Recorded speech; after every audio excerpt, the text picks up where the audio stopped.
what would be some of the characteristics that we would look for? Okay, truthfulness. What else? Tolerance. Tolerance. So what does tolerance mean?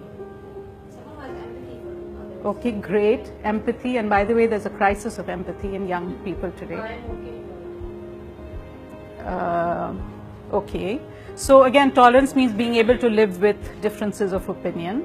Okay, what else? Okay. Okay. Okay, great. So knowing how to behave with more than just your own peers, right? And that's a very important skill, and actually, at least, and you know, my examples come from North America because that's where most of my work is.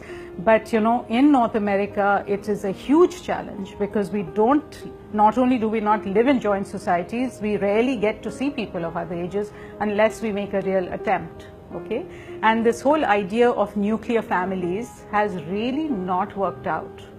You know, it's actually quite destructive to our own selves and to the selves of our children as well. So tries to see things from other people's point of view, can be counted upon to keep their word. Very, very important. Accountability, right? If they say something, they will, you know, how many times do we tell ourselves that we can't count on the youth today? Don't tell them anything because it's not going to happen, right? Obviously, we need to bring up kids who, when they say that they're going to take on something, they will actually follow through. Feels remorse or guilt about their actions and accepts the blame.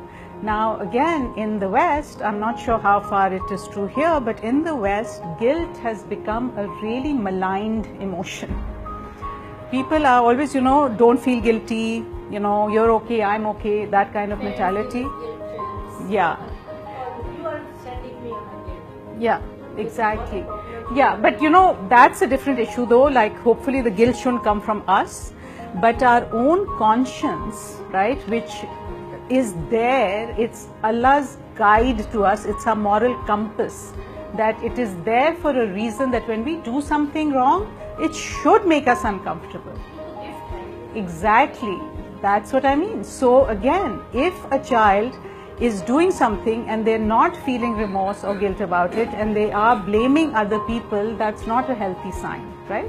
So, and the thing is, you know, one of the issues is that we don't like, one of the main issues in life is that obviously we don't like to see our children suffer, struggle or be unhappy, right? None of us do that. However, you know, one of the biggest challenges for parents in this day and age is to manage that anxiety for ourselves and understand that it is appropriate for somebody to feel uncomfortable or unhappy or sad with themselves if they've done something that justifies that. Okay? Easily calms down when excited or angry.